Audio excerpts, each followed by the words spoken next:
नमस्कार श्रोते हो, स्वागत आहे आपलं सफर कथा विश्वाची विदर्शना या यूट्यूब चॅनलवर.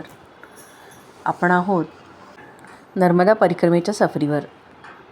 मागील भागात आपण पाहिलं लेखक महेश्वर येथे आले. महेश्वर ही अहिल्यादेवी होळकरांनी उभारलेली राजधानी. आता पाहूयात पुढे. याचे मागील भाग आपण ऐकले नसल्यास ते जरूर ऐकावेत, म्हणजे पुढील कथेचा उत्तम आस्वाद आपल्याला घेता येईल. साध्वी अहिल्याबाई शंकरभक्त. पती निधनानंतर सर्व राज्यकारभार त्यांनी महादेवाची पिंड साक्ष ठेवून केला. स्वतःच्या गुन्हेगार मुलालासुद्धा देहांताची सजा दिली. आजचे सत्ताधारी आणि अहिल्यादेवींची तुलना कशी करणार?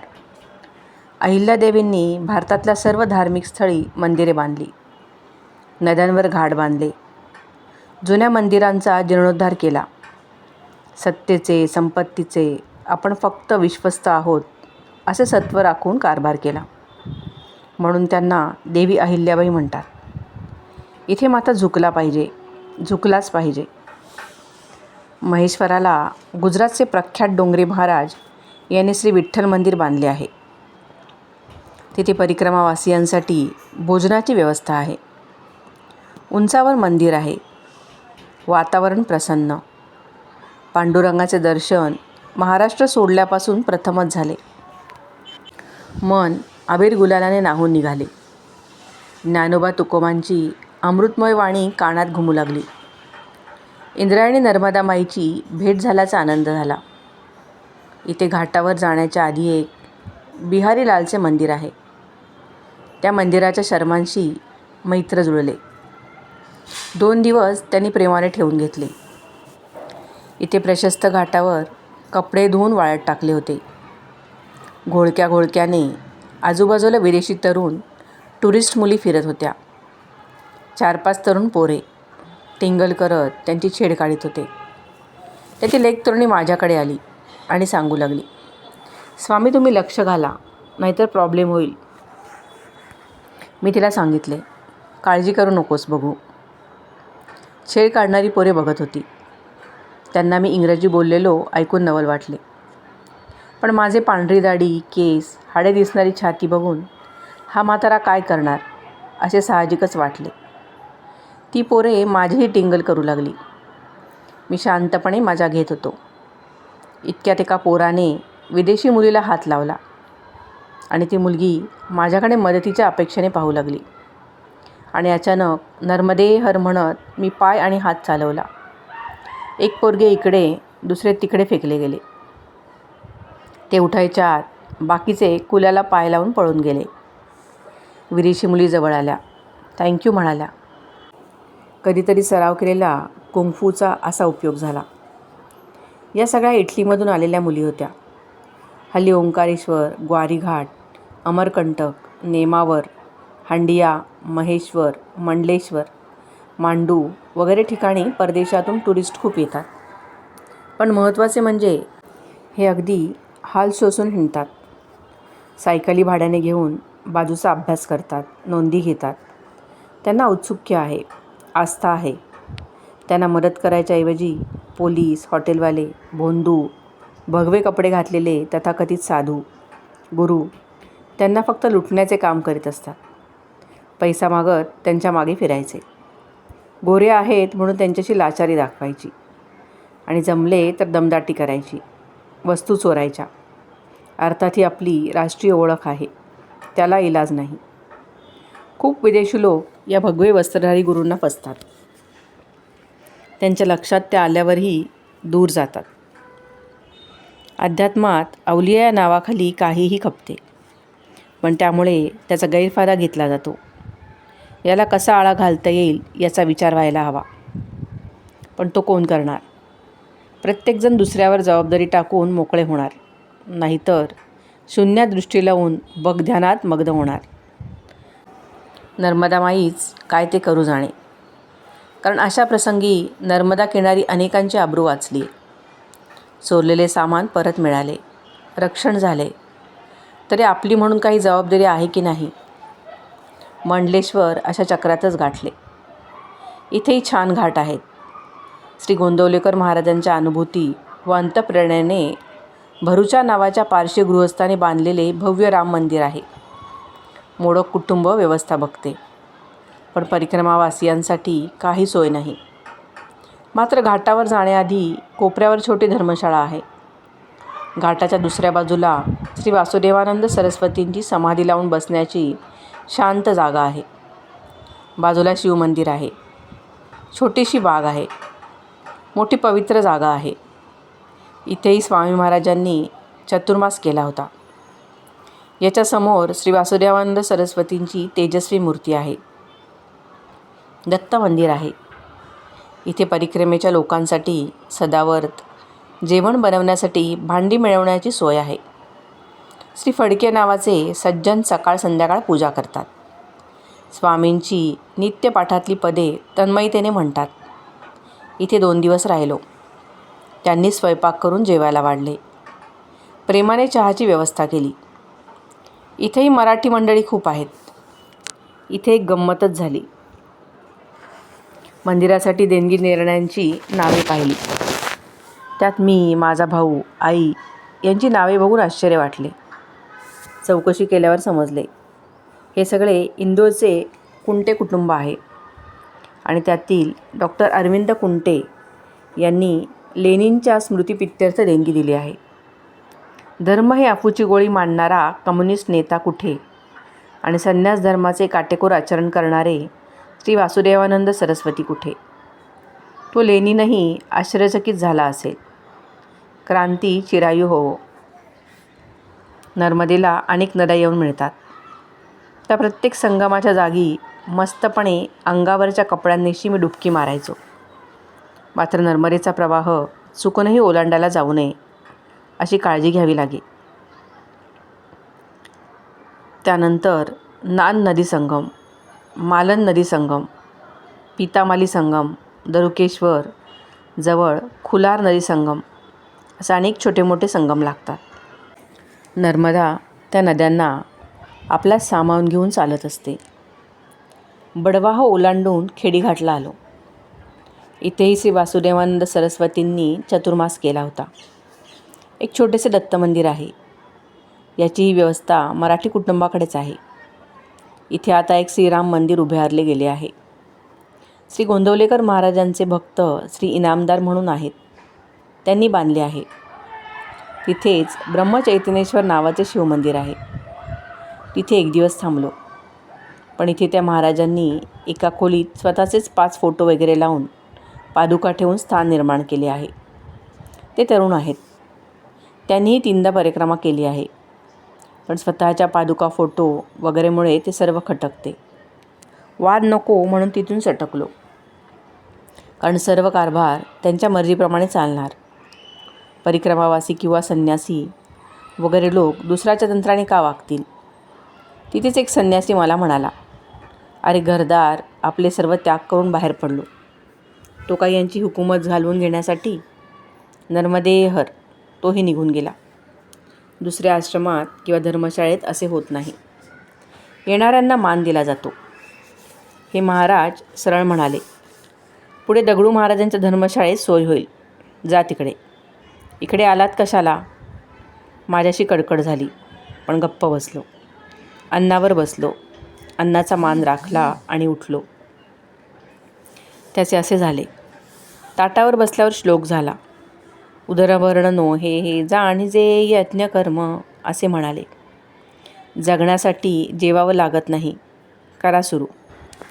त्यांचे 4 लोक हसले. मीही हसून घेतले. ताटात वाढलेले संपवले. उठलो. ताटवाटी घासून ठेवून दिली. त्यांची जेवणे झाल्यावर नमस्कार म्हणालो आणि जायची आज्ञा घेतली. म्हणाले, काही जेवला नाहीत? कारण ते सर्व भरपूर मागून घेऊन जेवत होते. मी हसलो आणि म्हणालो, एकदा वाढलेले खाऊन उठावे असा साधकांसाठी नियम आहे. उदरभरण नो हे जाणीजे यज्ञ कर्म. जगण्यासाठी जेवावं लागत नाही. जेवणासाठी जगू नये. येतो. पूर्वी फार उखडेल होतो. फार मस्तवाल. अन्याय करूनच्या करून माणसेवर म्हणायची, अरे दळिंद्री असून एवढी मस्ती कसली तुला? मी म्हणायचो, दरिद्र्यातच माज फार असतो. ती दारिद्र्याची मस्ती असते. श्रीमंती असून माजुरड्यासारखी वागणारी माणसे आहेत. सर्वांना श्रीमंती पचवता येत नाही. जे श्रीमंत पचवतात ते माजुरडे होत नाहीत. मी ज्या श्री बाबासाहेब सदावर्ती यांच्याकडे लहानपणी राहिलो ते असे मनाचे श्रीमंत होते. त्यांच्या इतका सात्विक शांत माणूस माझे सद्गुरू आणि आई सोडून फार क्वचित पाहिला. बाबासाहेबांनी मलाच नव्हे अनेकांना आश्रय दिला. जेवायला घातले, पण मनाने जेवायला घातले. कधीही कुठल्याही वेळी कोणत्याही दरवाजात आला तरी तो उपाशी गेलाच नाही. त्यांना कधीच कोणीच रागावलेले पाहिले नाही. कोणालाही कधीही कुचके शब्द बोललेले नाही. ते श्री गोंदिवलेकर महाराजांचे भक्त. असले शांतिब्रह्म पाहिलेला मी वरच्या महाराजांचा उथळ पाण्याचा खळखळाट बघून असुखी झालो. त्यामुळे मलाही धडा मिळतो की आपण कसे वागायचे नाही. हे चूक आहे. असो, यात निंदा नाही आहे, वस्तुस्थिती आहे. मी कोणीच नाही आहे, लिंबूटिंबूच आहे. तसाच राहू दे. जितके लहानपण राहील तेवढे महत्त्वाचे आहे. दगडूबाबा हे फार मोठे साधू होऊन गेले. इथे बहुसंख्य धुळे, नंदुरबार वगैरे भागातीलच भक्तगण सेवेला असतात. त्यामुळे मराठी भाषाही बोलली जाते. नर्मदा किनारी आणखी 2 ठिकाणी दगडूबाबांच्या धर्मशाळा आहेत. तिथेही पाळीपाळीने 24 तास रामनामाची धून आहे, पण आनंदाने चालू आहे. 2 वेळेस चहा दुधाची व्यवस्था आहे. 2 वेळा जेवण मिळते. परिक्रमावासियांना मानाने वागवले जाते. 3 वेळा परिक्रमेत तिथे राहिलो. तंबाखू, सिगारेट, गांजा या सर्वांवर मात्र बंदी आहे. शेजारी एक धर्मशाळा आहे. ती एका आखाडा संप्रदायाची आहे. तिथे वेगळाच प्रकार. तिथे पहिल्या वेळी 1 दिवस राहिलो. नंतर कधी गेलो नाही. पण संप्रदायाचे गमतीने हसू आले. तिथे गेल्या गेल्या त्यांनी विचारले, महाराजजी सिगरेट पिते हो? खोटे बोलायचे नाही म्हणून म्हणालो हो. तर त्यांनी लगेच एक पाकीट, एक काडीपेटी दिली. दूध दिले, जेवण दिले. पंडितजी आहे हे ओळखून दक्षिणा दिली.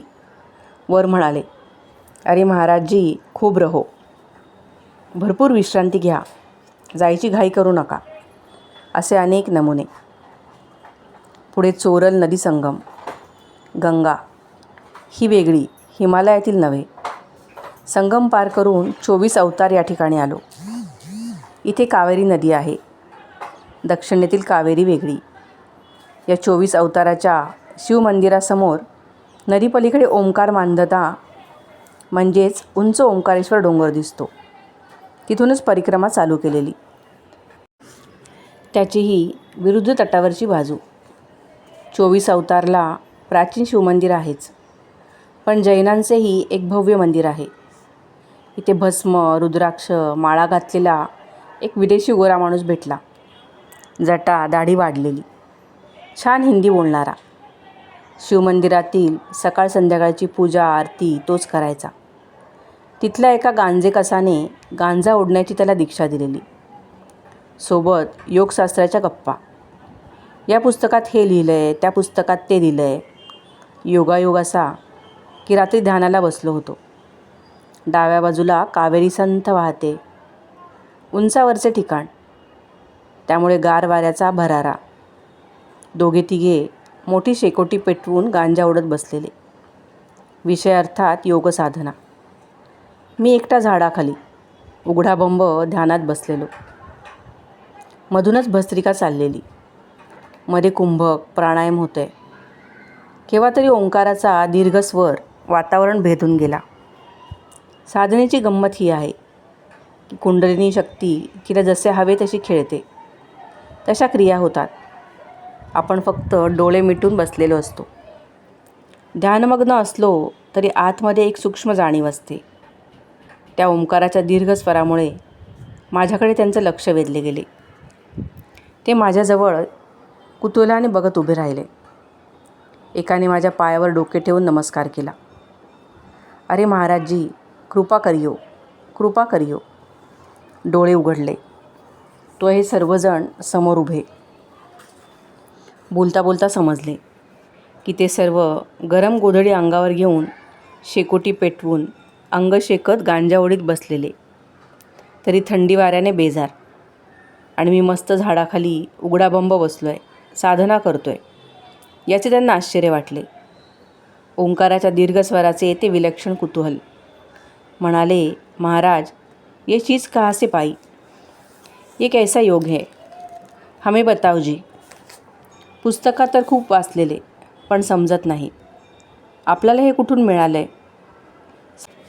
स्वतःची स्तुती करेल तो एक मूर्ख, हे खरेच. त्यामुळे त्यांना सांगावे लागले, हे माझं काही नाही आहे. हे मला काही करता येत नाही. हे सर्व आपोआप होतं आणि केवळ माझ्या गुरूंची कृपा आहे. शक्तिपात दीक्षेचे फार मोठे अधिकारी योगाधिराज माझे गुरुदेव आहेत. माझं काहीच नाही, केवळ त्यांची कृपा. त्यांनी गरमागरम दूध दिले आणि आता हे आम्हाला शिकवा, त्याशिवाय सोडणार नाही म्हणाले. हे म्हणजे संकटच. बोललो काहीच नाही, फक्त निश्चय केला, बेटा, इथून पहाटेच्या अंधारातच सुंबाल्या करायचा. अंदाजे 2-2:30चा सुमार असेल. मंदिराच्या घड्याळातले टोल वाजलेले ऐकले. वळकटी गुंडाळली, खांद्यावर घेतली, काठी हातात घेतली आणि सैलानी घाटाच्या दिशेने तरातरा पावले टाकायला सुरुवात केली. सैलानी घाट पार करून रामपूर गाठले. रामपूरला रात्री गावात मुक्काम केला. गाव भयंकर दरिद्री. तरीही एकाने भाकरी आणि डाळीचे पाणी दिले. झोपून गेलो. पहाटे उठलो. कुकडी संगमावरून पोटल्यावरून सीतावाटिका. वास्तविक सीतावाटिका स्थान नर्मदेच्या प्रवाहापासून दूर आहे, पण तिथे गेलो. सीतावाटिका येथे खूप खाली गेल्यावर एक कुंड आहे. तिथे पाण्याची संततधार चालू असते. ऐकणारा कोणी नव्हता, पण स्पीकर लावून एक साधू मोठ्या मोठ्याने तुलसी रामायण वाचत होता. तिथे स्नान आणि आटोपले. वरती सीतामाईच्या मंदिरात जेवण मिळाले. ते घेऊन धावडी कुंडाकडे धाव घेतली. धावडी कुंड हे मोठे आकर्षण. इथे नर्मदेचा प्रवाह प्रचंड वेगाने खाली कोसळतो. त्यामुळे खाली दगडाचा डोह झालेला. त्या डोहात प्रवाहाबरोबर येणारे दगड, गोटे पाण्याच्या जोरदार प्रवाहामुळे घासून घसून गुळगुळीत गोल गोमटे आकाराचे होतात. याला शिवलिंग, बाण वगैरे म्हणतात. इथे अनंत आकाराचे, रंगाचे, विविध प्रकारचे बाण सापडतात. काही शिवलिंगावर 1-2 पांढऱ्या काळ्या निळ्या रेषा दिसतात. एखाद्या लिंगावर सोनेरी रेषसुद्धा दिसते. त्यांना महत्त्वपूर्ण स्थान आहे. भारतभर शिवभक्तांना पूजेसाठी हे शिवलिंग पाहिजे असते. अनेक सत्पुरुषांच्या पूजेत या बाणांना महत्त्व आहे. पिडकर महाराज, श्री वासुदेवानंद सरस्वती स्वामी महाराज इथे रमले होते. त्यांनीही इथे बाण घेतले, पण त्यांना पूजेत घ्यायचे नव्हते. म्हणून नर्मदा माईच्या आज्ञेने ते बाण त्यांनी धावडी कुंडात टाकले. पण इथे शिवलिंग कुंडातून काढणे फार कठीण. प्रत्यक्ष मृत्यूशीच गाठ. तो वेगाने येणारा सुसाट प्रवाह इतका जोरात असतो की आपण थक्क होऊन जातो. तिथे फक्त एक आदिवासी मनुष्यच परंपरेने बांबूच्या मदतीने आत उतरून ती बाहेर काढतो. एका बादलीत ठेवून देतो. तुम्हाला हवे ते घ्या आणि द्यायचे असेल ते द्या. इथे फक्त भक्तीचा भाव आहे. पण इथली शिवलिंगे ₹1-2 घेऊन बाहेर 100-200 कमवणारे अनेक व्यापारी महाभाग आहेत. सर्वत्र धार्मिक बाजार जोरात आहे. ज्याला जसे हात धुवायचे असतील तसे त्याने धुवून घ्यावेत. 3 वेळा धावडी कुंडापाशी 2-2 दिवस राहिलो. रात्रभर प्राण्याचा प्रचंड आवाज. छाती दडपणारे ते दृश्य विलक्षण मनोहारी आहे. तिथून 2-4 लिंगे घेतली.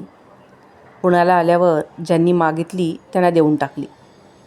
नर्मदेत कुठलाही तांबडा लाल रंगाचा लहान मोठा दगड मिळाल्यास त्याची गणपती समजून पूजा करण्याची पद्धत आहे. त्याला नर्मदा गणेश म्हणतात. पुढे प्रेमगड, भटखेडा आणि लक्कडकोटचे एकूण 22 किलोमीटरचे जंगल. जंगल वरच्या बाजूला आहे. खाली नर्मदा वाहते. बाजूला काटेरी झाडे झुडपे. या जंगलात एक भला मोठा रस्ता आहे. वाट चुकणे शक्य नाही. मात्र मध्ये कुठेही माणूस दिसणार नाही. दोन्ही बाजूंनी प्रचंड झाडी, वानरांचे कळप. या जंगलात अस्वले आहेत. त्यामुळे इथून जाताना परिक्रमावासीसुद्धा एकत्र जमून जता करून जातात. 12 किलोमीटर चालल्यावर मारुतीचे एक देऊळ लागते. तिथे रात्री मुक्काम करतात. जवळ पाण्याचा ओहोळ आहे. जंगलात काम करणाऱ्यांची तिथे थोडीशी वस्ती आहे. पण रात्री झोपताना अस्वलाच्या भीतीमुळे लोक एखादा ओंडका जाळून ठेवतात. तेवढाच जरा आधार. पण हे जंगल माणसांना जरा दंबवून सोडते. त्याच्यातच माझ्याबरोबर 2 वेळा फार वृद्ध परिक्रमावासी होते. त्यांच्याबरोबर 2-3 माताजी होत्या. त्यांनी प्रेमाने मला जंगलाच्या बाहेर येईस्तोवर साथ द्यायचे कबूल करून घेतले. म्हणून त्यांना सांभाळत त्यांच्या गतीने चालणे भाग होते. त्यांच्यासोबत चालत असताना त्यांना जंगलाच्या बाहेर आणून सोडले व मी माझा स्वतंत्र चालू लागलो. पण 3ऱ्या परिक्रमेत विलक्षण चमत्कारिक अनुभव आला. थरारून गेलो. भगवंताच्या कृपेने सद्गतीत झालो. लक्कडकोट जंगल चालू व्हायच्या अगोदरचा मुक्काम अशाच एका छोट्याशा धर्मशाळेत होता. मी एकटाच होतो. संध्याकाळी तिथे पोहोचलो. 2 दिवसांपासून 10-12 जण जमा होऊन राहिलेले. त्यांना बरे वाटले. आणखी एक भरती झाला म्हणून आनंद झाला. पहाटे निघायचे ठरले. ते सगळेजण आत धर्मशाळेत झोपले. मी बाहेरच्या कडुलिंबाच्या झाडाखाली झोपलो. काय झाले माहीत नाही, पण मी रात्री आवेच्या त्रासामुळे जुलाब सुरू झाले. घरी मी रोजच 5-6 वेळा शौचाला जातो. शरीराचे अनेक त्रास आहेत. भोग भोगून संपावा या हेतूने औषध पाणी घेत नाही. त्रास शरीराला होतोय, होऊ दे. आपण औषध न घेणे हेच औषध, असे ठरवून जगत आलेला. आश्चर्य असे की घर सोडले की कधीही त्रास होत नाही. पण आज अघटित घडले. जुलाबांनी हैराण झालो. जवळचे पाणी संपले. खाली खाडा नदी वाहते, तिथे गेलो. आता पाणी जवळ. तिथेच बाजूला माती गवतावर पडून राहिलो. अंगात त्राण नाही. धर्मशाळा तशी खूप उंचावर. आता त्रास होणार नाही असे वाटले तेव्हा वरती जायचा प्रयत्न केला. उभं राहून चालायला लागलो तर पायात त्राण नाही. गलित गात्र. चक्कर येऊ लागली. अक्षरशः रांगत रांगत वर आलो आणि बिस्तऱ्यावर अंग पसरून पडून राहिलो. जरा वेळाने जाणीव नाहीशी झाली. केव्हा तरी स्वप्न पडले. मी मरून पडलो आहे. बाजूला परिक्रमावासी जमा झाले. म्हणतायत, अरे हा तर मेलाय, मुर्दा हो गया. बिचाराची परिक्रमा अपूर्ण राहिली. सगळ्यांनी माझे सामान उचकटले. एक सिगारेचे अर्धे पाकीट, काडीपेटी, 15-20 रुपये दक्षिणेचे सापडले. बाकी सामान काही नाही. हा तर मेला. सगळ्यांनी उचलला. चादरीत गुंडाळून हेलकावत कसाबसा नर्मदेपर्यंत आणला आणि नर्मदेत सोडून दिला. माझा निष्प्राण देह संत वाहत चाललाय. छोटे छोटे मासे नाजूक दातांनी कुरतडत देहाची मेजवानी करतायत. त्या माशांच्या थव्याबरोबर माझे प्रेत हिलकावत वाहत चालले आहे आणि प्रत्यक्षात कानावर क्षीणपणे आवाज येऊ लागला. मी लिंबाच्या झाडाखाली एकटाच झोपलो होतो. गार वारा वाहत होता. अंग उघडे ठेवून झोपायची सवय. अंगी त्राण नाही. वाऱ्या थंडीत शरीर गार पडलेले. शक्तिहीनतेने हालचाल नाही. निघायची वेळ आली म्हणून त्या लोकांनी मला हाका मारल्या. माझा आवाज येत नाही म्हणून हात अंगाला लावून अंग थंडगार आहे का पाहिले. तेही थोडे हबकले. अरे हा मेला तर नाही, असे एक म्हणाला. म्हणून दुसरा म्हणाला, अरे म्हातारा आटोपला, मर गया. त्यांचा आवाज वाढू लागला आणि मला स्वप्नातून जाग यायला लागली. पण अंगात त्राण नसल्याने मी कसाबसा हळू आवाजात बोलायचा प्रयत्न केला. भोवतीची माणसे आधी मागे सरली. मग त्यांच्याही लक्षात आले मी मेलो नाही आहे. सगळे भोवती जमा झाले. कोणी बसले, कोणीतरी विचारले, स्वामीजी तब्येत बरी नाही का? म्हणालो, हो तब्येत बरी नाही आहे. तुम्ही पुढे चालू व्हा, माझ्यासाठी थांबू नका. नर्मदे हर. हळूहळू एकेकाने पाय मागे घेतला.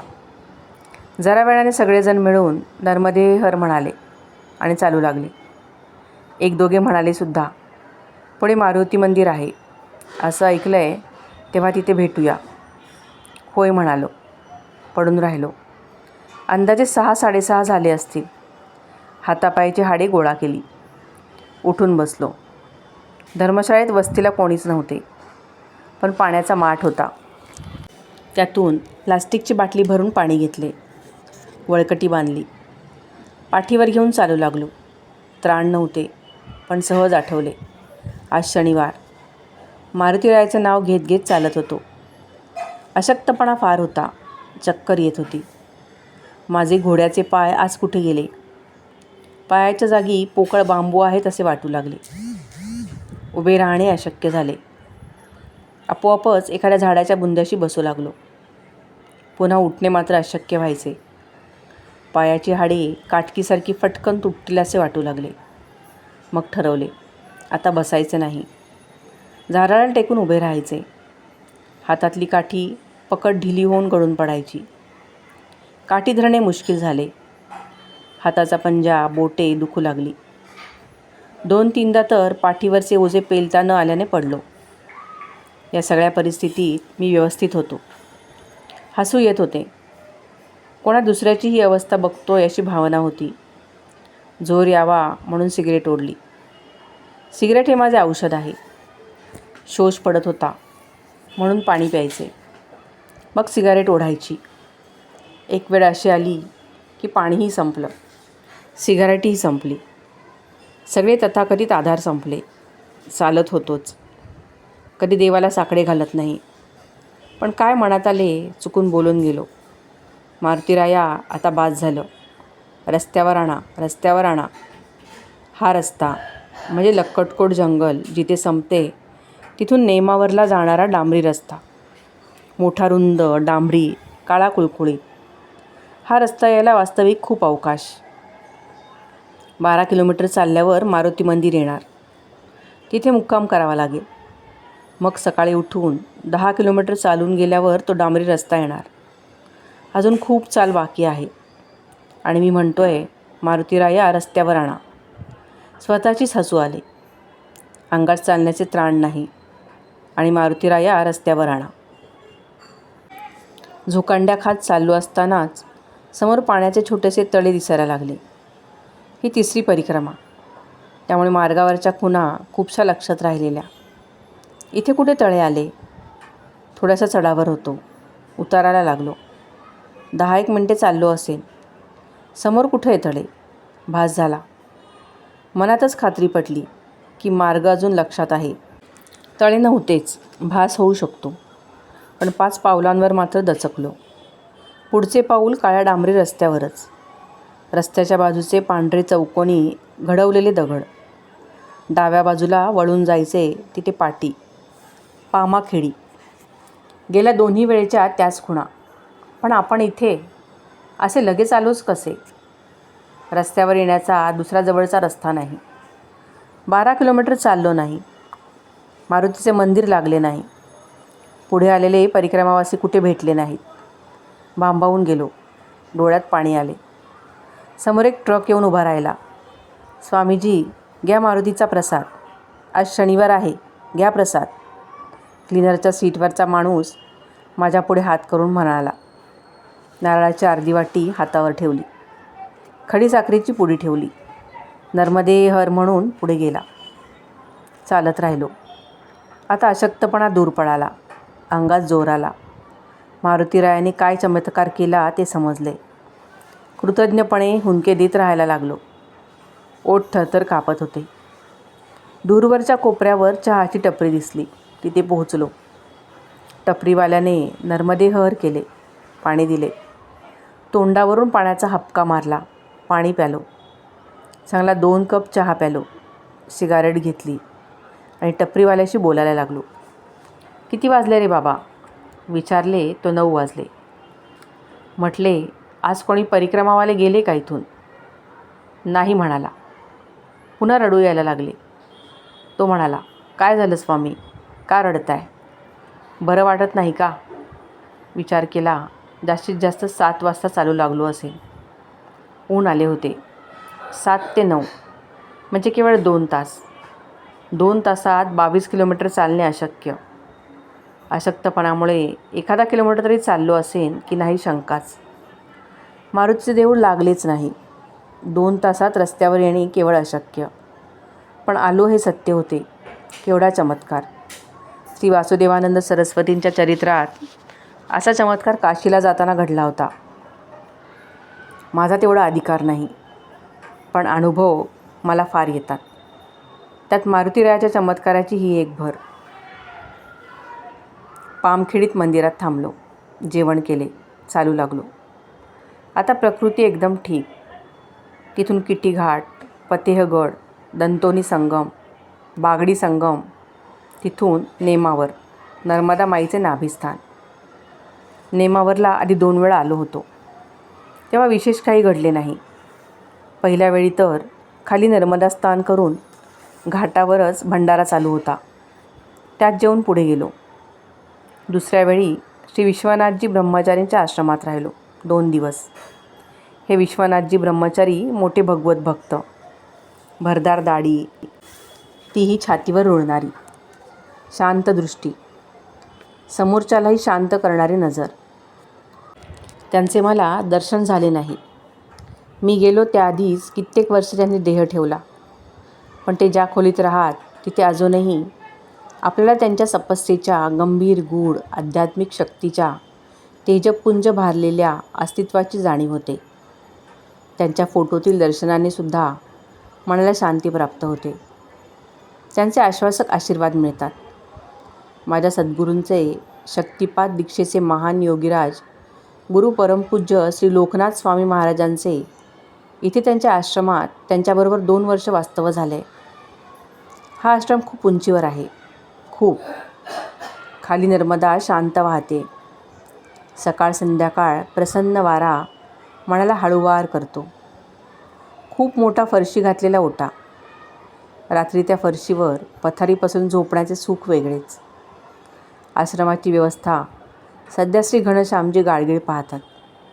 सज्जनगड, गोंदवले वगैरे महाराष्ट्रातल्या क्षेत्री त्यांचे येणे जाणे चालू असते. घनश्यामजीची उंचीपुरी गौरवर्ण धिप्पाळ शरीरयष्टी, मानेवर रुळणारा काळाभोर केशसंभार, छातीवर रुळणारी काळीभोर भरपूर दाढी आणि निळे निळे लक्ष वेधून घेणारे शांत रसाचे डोळे. पाहता क्षणी भारावून टाकणारी त्यांची हसरी मूर्ती. आनंदाने स्वागत करीत म्हणाले, या या, नर्मदे हर, बसा, चहा देतो. चहा बनवण्यात त्यांचा हात असतोच. पण जेवण सर्वांना स्वतः वाढतात. प्रेमाने आग्रह करतात. आश्रमात मोठे आनंदी वातावरण आहे. इथेही मराठी भाषा चालते. बहुतेक सर्वांनाच मराठी समजते. परसुरे नावाचे गृहस्थी सांभाळणारे, शेजारच्या गावात राहणारे, सतत येऊन जाऊन सेवेसाठी राहतात. पेटीवर इतकी सुंदर भजने म्हणतात की ऐकणाऱ्याचे डोळे भरून आलेच पाहिजेत. रोज संध्याकाळी तबला पेटीच्या साथीत श्री वासुदेवानंद सरस्वतींची पदे म्हटली जातात. सगळा भक्तीचा आनंद सोहळा चालू असतो. असा हा भारावलेला प्रसन्न आश्रम. इथून कोणी जा म्हणत नाही आणि जायला कोणाचे मन तयार होत नाही. आश्रमात दुपारी 3 वाजता आलो. श्री घनश्यामजी वामकुक्षी घेत होते. पहाटे उठतात. सतत कामात असतात. अर्धा पाऊण तास विश्रांती घेतात की लगेच आश्रमात येणाऱ्या जाणाऱ्यांशी बोलणे, रात्रीची भोजन व्यवस्था, बागेला पाणी देणे, संध्याकाळची आरती, अनेक कामे. त्यांच्या विश्रांतीत व्यत्यय नको म्हणून मुकाटपणे वळकटी ठेवली. स्नान केले आणि काटोपले. तोपर्यंत घनश्यामजी महाराज बाहेर आलेच. त्यांनी प्रेमाने चौकशी केली. माझे जेवण व्हायचे हे समजल्यावर लगेच स्वतः जेवणाचे ताट तयार केले. शांतपणे जेवा, दमला असाल म्हणत समोर बसले. जेवण झाल्यावर ताटवाटी घासून ठेवली आहे म्हणालो. आज आपल्याला मारुतीरायाची कृपा सांगतो असे म्हणून केवळ 2 तासात कसे लक्कडकोट जंगल पार केले हा अनुभव सांगितला. म्हणाले, भाग्यवान आहात. आजही असे अनुभव येतात म्हणून तर श्रद्धा बळकट होते. 2-1 दिवसांनी माझ्या आधी गेलेले लोक तिथे आले. तेव्हा त्यांना समजले की मी 2 दिवस आधीच पोहोचलो आहे. त्यांनाही आश्चर्य वाटले. नर्मदे हर म्हणत सर्वांनीच पायावर डोके ठेवायची घाई केली. मला भयंकर शरम वाटली. माझ्या पायावर कशाला बाबा डोके ठेवताय? अनुभव घेणाऱ्यापेक्षा अनुभव देणारा सद्गुरू मोठा आहे. तिथे वाकायला हवे. अरे दूर राहा, माझ्या नका पाया पडू. मी काय केलं आहे?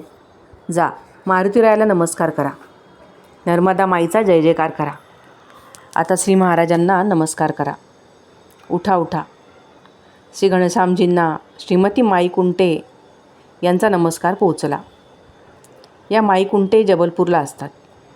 त्यांची परिक्रमा ऐकताना अंगावर काटा येतो. पहिल्या परिक्रमेपासून त्यांचे दर्शन घेत आलो आहे.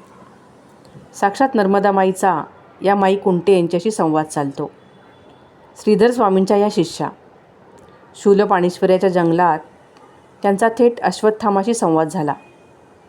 इंदोरच्या पु नाना महाराज ताराणेकर यांच्या आज्ञेवरून श्रीमती माईंनी परिक्रमा केली.